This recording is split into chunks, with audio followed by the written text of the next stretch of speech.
नमस्कार दोस्तों, आज हम बात करने वाले हैं अपोलो माइक्रोसिस्टम्स के Q2 FY26 के शानदार रिजल्ट्स की। ये डिफेंस और एरोस्पेस सेक्टर की एक लीडिंग कंपनी है जिसने इस क्वार्टर में अपना सबसे बेहतरीन परफॉर्मेंस दिया है। तो चलिए देखते हैं कि कैसे इस कंपनी ने अपने इन्वेस्टर्स को खुश किया है। अपोलो माइक्रोसिस्टम्स ने Q2 FY26 में अपना हाईएस्ट एवर क्वार्टरली रेवेन्यू और पैट अचीव किया है। ये सिर्फ नंबर्स की बात नहीं है, बल्कि कंपनी के कंसिस्टेंट एग्जीक्यूशन और मेक इन इंडिया इनिशिएटिव के प्रति कमिटमेंट का नतीजा है। H1 FY26 में कंपनी का रेवेन्यू 42% बढ़कर 359 करोड़ रुपए हो गया, जो पिछले H2 FY25 के 250 करोड़ रुपए से काफी ज्यादा है। सबसे इंप्रेसिव बात यह है कि पैट में 97% की ईयर ऑन ईयर ग्रोथ देखी गई, जो 48 करोड़ रुपए तक पहुंच गई। अगर हम सिर्फ Q2 की बात करें तो रेवेन्यू में 69% की क्वार्टर ऑन क्वार्टर ग्रोथ हुई है।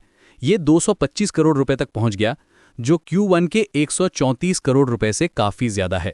पैट भी 70% बढ़कर 30 करोड़ रुपए हो गया। EBITDA मार्जिन भी 600 बेसिस पॉइंट्स एक्सपैंड होकर 28% तक पहुंच गया है, जो कंपनी की ऑपरेशनल एफिशिएंसी को दर्शाता है। कंपनी के बिजनेस सेगमेंट्स की बात करें तो अपोलो माइक्रोसिस्टम्स अब सिर्फ सब सिस्टम मैन्युफैक्चरर नहीं रह गई है। मैनेजमेंट के अनुसार वे अब एक फुल फ्लेजेड वेपन्स मैन्युफैक्चरर बन गए हैं, जो उनकी ग्रोथ जर्नी में एक सिग्निफिकेंट माइलस्टोन है। कंपनी का फोकस इंडिजिनाइजेशन पर है और वे डिफेंस सेक्टर में टेक्नोलॉजिकल एक्सीलेंस के लिए जानी जाती है। नेक्स्ट वीडियो किस स्टॉक पर चाहिए, कमेंट्स में लिखो। सबसे ज्यादा रिक्वेस्ट वाले स्टॉक पर अगला एनालिसिस होगा। और ऐसे ही और डिटेल कंपनी एनालिसिस देखने के लिए चैनल को सब्सक्राइब जरूर करो। मिस मत करना, क्योंकि हर वीक कुछ नया आता है। बैलेंस शीट की स्थिति भी काफी मजबूत है। कंपनी ने यूनिट 3 के लिए स्ट्रेटेजिक इन्वेस्टमेंट किया है, जिसका फेज 1 का सिविल स्ट्रक्चर कंप्लीट हो गया है। टोटल कैपेक्स 250 करोड़ रुपए है, जिसमें से 60 करोड़ रुपए सिर्फ टेस्ट इक्विपमेंट के लिए है। एक बार यूनिट 3 फुल्ली ऑपरेशनल हो जाए तो कंपनी की प्रोडक्शन कैपेसिटी 8 टाइम्स बढ़ जाएगी। इसके अलावा कंपनी ने आइडियल एक्सप्लोजिव्स लिमिटेड का 100% इक्विटी 107 करोड़ रुपए में एक्वायर किया है, जो बैकवर्ड और फॉरवर्ड इंटीग्रेशन के लिए एक स्ट्रेटेजिक मूव है। मैनेजमेंट की कमेंट्री काफी कॉन्फिडेंट और ऑप्टिमिस्टिक है। वे एक्सपेक्ट कर रहे हैं कि FY26 और FY27 में रेवेन्यू 45 से 50% के CAGR से ग्रो करेगा। करंट ऑर्डर बुक लगभग 800 करोड़ रुपए है और कंपनी को लार्ज कैप डिफेंस प्रोजेक्ट्स के लिए सिग्निफिकेंट अपॉर्चुनिटीज दिख रहे हैं। मैनेजमेंट का कहना है कि प्रोडक्शन मार्जिन्स डेवलपमेंट मार्जिन से हायर होते हैं, जो फ्यूचर प्रॉफिटेबिलिटी के लिए अच्छा साइन है। एनालिस्ट Q&A सेशन में कई इंटरेस्टिंग इनसाइट्स मिले।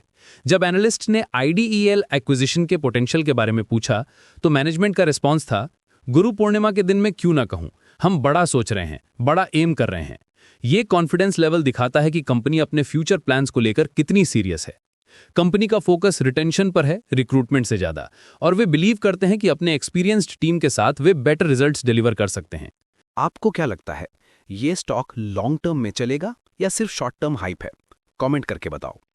फ्यूचर आउटलुक की बात करें तो अपोलो माइक्रोसिस्टम्स के पास कई ग्रोथ ड्राइवर्स हैं। यूनिट 3 की फुल कैपेसिटी से प्रोडक्शन कैपेबिलिटी में ड्रामेटिक इंक्रीज होगा। कंपनी को MIGM, QRSAM, ESWT, ALWT जैसे लार्ज डिफेंस प्रोजेक्ट्स में अपॉर्चुनिटीज दिख रहे हैं। प्रोमोटर प्लेज को अगले 6 महीनों में 0 तक रिड्यूस करने का प्लान है, जो फाइनेंशियल डिसिप्लिन को दर्शाता है। कंपनी का विजन है कि वे एडवांस्ड सॉल्यूशंस डिलीवर करके नेशनल सिक्योरिटी को स्ट्रेंथन करें। ऑपरेशनल अपडेट्स में कंपनी ने बताया कि वे अब 60% से ज्यादा सब सिस्टम्स खुद मैन्युफैक्चर कर रहे हैं। ये इंडिजिनाइजेशन के गोल के साथ परफेक्टली अलाइन है।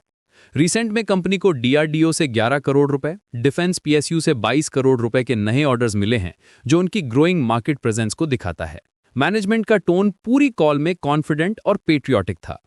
उन्होंने कहा कि यह नेशन को सर्व करना हमारे लिए ऑनर की बात है और हम हर परिस्थिति में अपनी आर्म्ड फोर्सेस को सपोर्ट करने के लिए तैयार हैं। यह कमिटमेंट लेवल दिखाता है कि कंपनी सिर्फ बिजनेस नहीं, बल्कि नेशनल इंटरेस्ट को भी प्रायोरिटी देती है। चैलेंजेस की बात करें तो कंपनी को कैपेसिटी एक्सपेंशन के साथ साथ स्किल्ड मैन पावर की भी रिक्वायरमेंट है, लेकिन मैनेजमेंट कॉन्फिडेंट है कि उनकी रिटेंशन स्ट्रैटेजी और कंटिन्यूअस ट्रेनिंग प्रोग्राम से वे इन चैलेंजेस को हैंडल कर सकेंगे। टेक्नोलॉजी ट्रांसफर एग्रीमेंट्स और R&D कोलैबोरेशन से कंपनी की कैपेबिलिटीज और भी स्ट्रेंथन होंगी। तो दोस्तों, अपोलो माइक्रोसिस्टम का Q2 FY26 का परफॉर्मेंस वाकई इंप्रेसिव है। कंपनी ने फाइनेंशियल मैट्रिक्स में स्ट्रॉन्ग ग्रोथ दिखाई है, स्ट्रेटेजिक इन्वेस्टमेंट्स की हैं और फ्यूचर के लिए एम्बिशियस प्लान्स हैं। मैनेजमेंट की कॉन्फिडेंस, ग्रोइंग ऑर्डर बुक और एक्सपेंडिंग कैपेसिटी के साथ ये कंपनी डिफेंस सेक्टर में एक मेजर प्लेयर बनने की राह पर है। इन्वेस्टर्स के लिए ये एक पॉजिटिव स्टोरी है, जहां ग्रोथ, प्रॉफिटेबिलिटी और नेशनल कंट्रीब्यूशन सभी एक साथ मिल रहे हैं। जय हिंद। तो चलो, अब आपकी बारी है। कमेंट्स में अपना व्यू लिखो, लाइक करो, शेयर करो और सब्सक्राइब करना मत भूलना।